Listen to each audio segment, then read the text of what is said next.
Bonjour à tous, bienvenue dans cette nouvelle vidéo. Aujourd'hui je viens d'arriver chez Mathieu, il est juste là, agriculteur méthaniseur. Et la particularité chez lui, un peu comme chez Dominique il y a quasiment 2 ans, il fait du déconditionnement, donc il exploite, on va dire, nos poubelles, nos déchets pour en faire une soupe qu'il met dans sa méthanisation. On va aller discuter de tout ça avec lui aujourd'hui. On le laisse finir charger sa méta et après on fait le tour de sa superbe exploitation. Bonne vidéo à tous.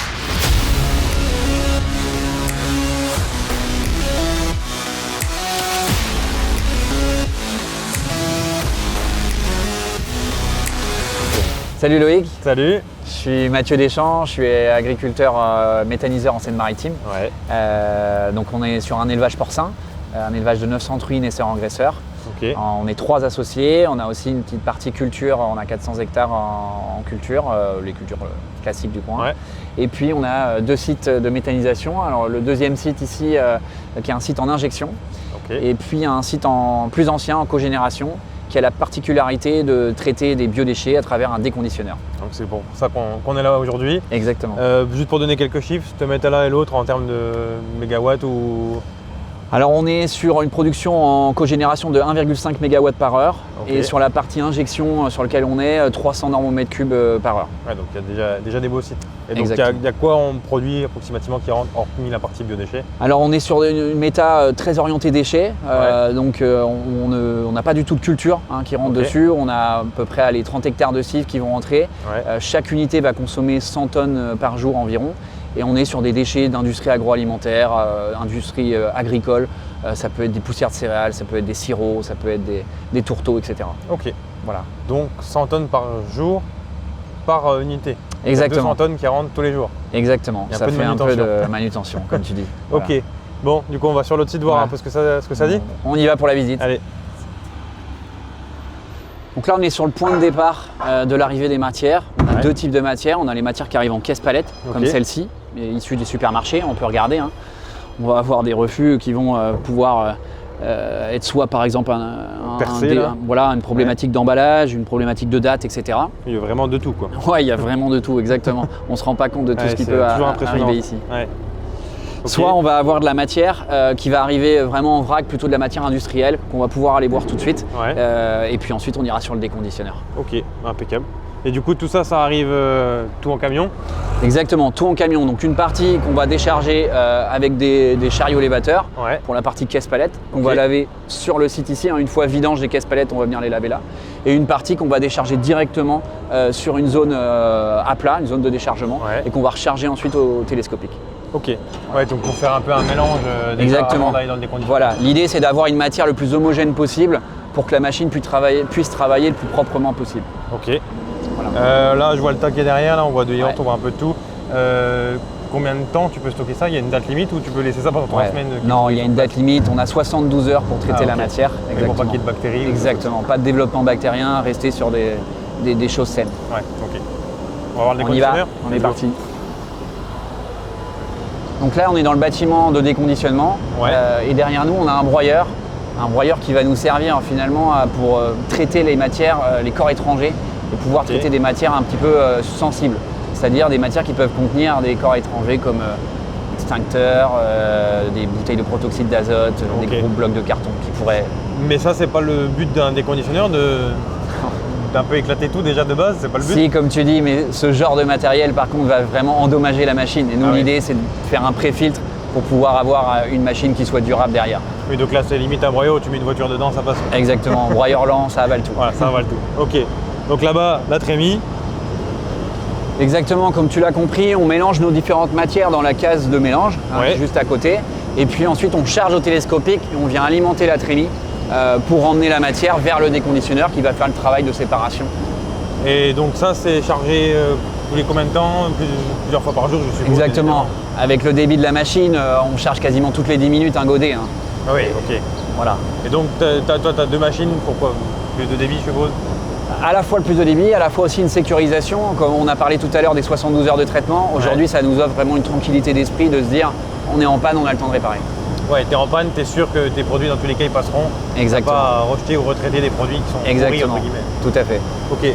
Et donc là-dedans, c'est quoi, des vis tout simplement pour… Exactement, vis sans fin qui vont emmener la matière dans la machine. En dessous, on va avoir des pompes qui vont collecter tous les jus, hein, suivant les matières qu'on va passer. Imaginons on traite du jus d'orange, ça va couler, il va falloir emmener les matières. Voilà. Ok. Et les déconditionneurs là-haut? Les déconditionneurs là-haut, on va pouvoir aller les voir. Donc explique-nous du coup la suite du process, si on l'a compris, ça arrive là-dedans et qu'est-ce qui se passe là-dedans? Exactement, la matière arrive ici.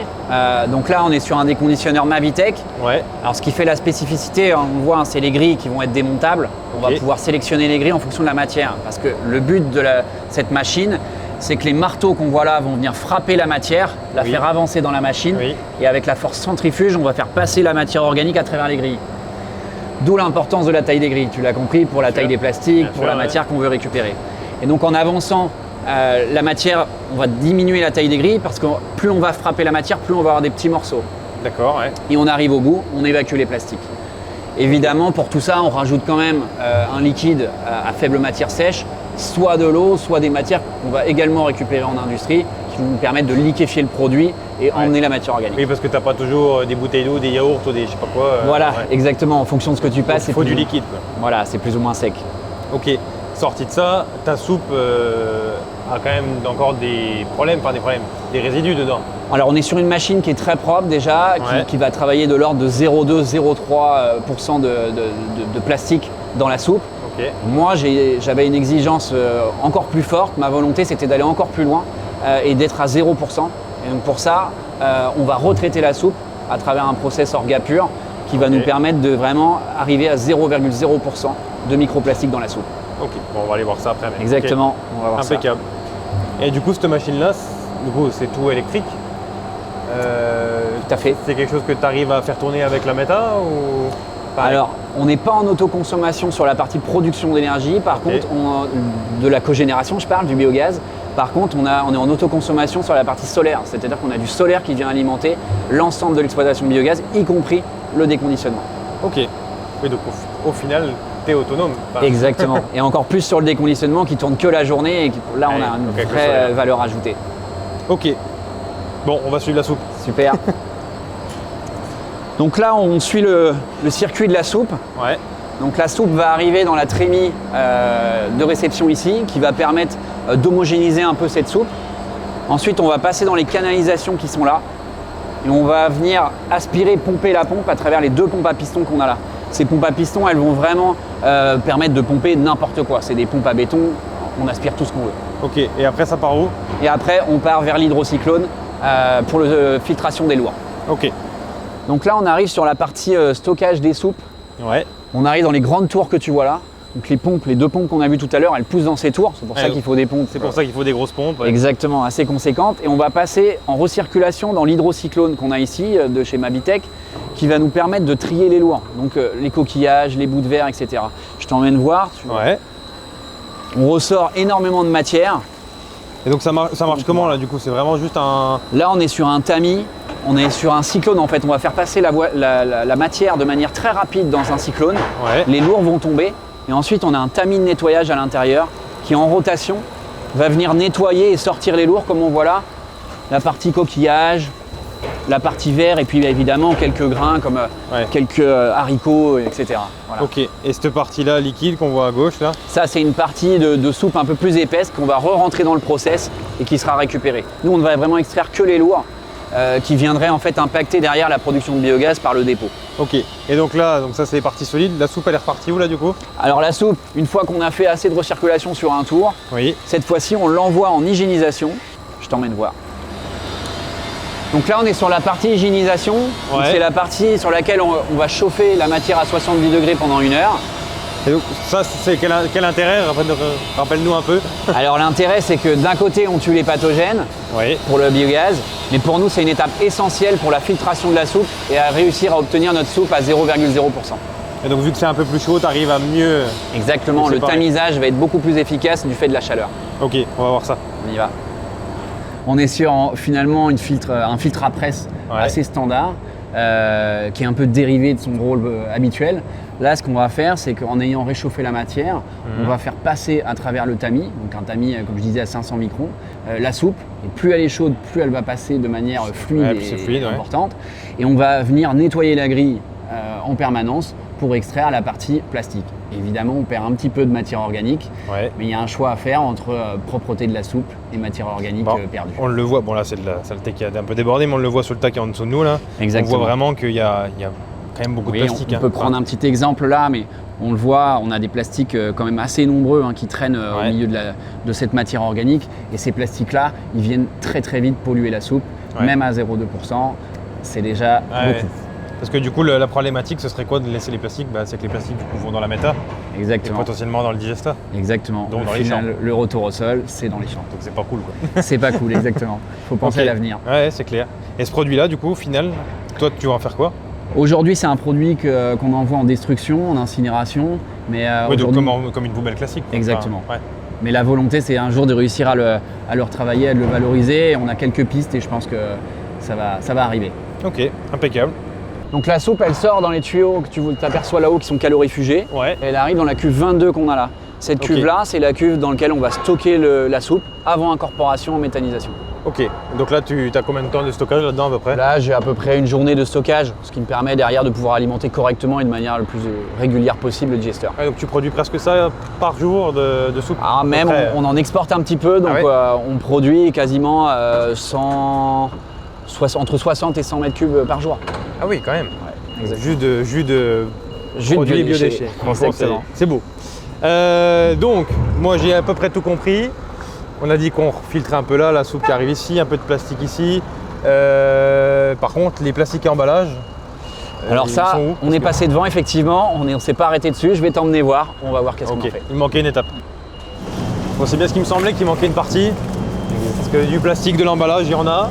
Exactement, comme tu le vois. Et moi, ma grosse différence comparée à chez Dominique, là où j'avais visité il y a 2 ans, c'est que ça, c'est propre. Tout à fait. C'est bien ça la différence, on est d'accord. L'idée, c'est finalement aujourd'hui, c'est de pouvoir valoriser les plastiques. Donc on s'est dit, il faut d'abord qu'on les nettoie, qu'on puisse les nettoyer. Donc on a installé une machine, le washer, qui est juste derrière le mur, qui va permettre de nettoyer les emballages et à la fois de les sécher.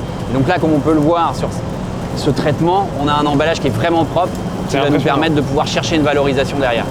Et donc cette valorisation, elle existe aujourd'hui ou... On va dire qu'on est encore dans les prémices, mais on a des propositions qui commencent à arriver et sur des monoflux, comme là on peut le voir sur un yaourt, on va réussir à faire quelque chose de propre. Ça, ce serait top. Réussir à recycler ça, ce serait quand même génial. Là, ça permettrait de boucler la chaîne, exactement. Tu m'étonnes. Donc du coup, toi de ton côté, ça, en plus ça te fait du poids en moins à transporter vers l'incinérateur. Exactement, c'est vrai que d'un côté, je rajoute un peu de poids par rapport à ma filtration pour obtenir la soupe la plus propre possible, mais de l'autre côté ici, je gagne énormément en poids. Finalement, en équilibre, j'ai une soupe propre et j'ai un poids qui reste encore raisonnable par rapport au traitement global de la matière. C'est vrai que c'est quand même le top. Parce qu'il reste l'équilibre économique à trouver, c'est là que c'est important. Évidemment. Bon Mathieu, je t'ai fait prendre des petits échantillons d'un peu tout pour faire une petite conclusion pour ceux qui ne connaîtraient pas un peu tout ce qu'on a dit aujourd'hui, parce que je pense qu'on peut perdre vite du monde. Donc refaire vraiment le petit tour, on a tout ça qui arrive de...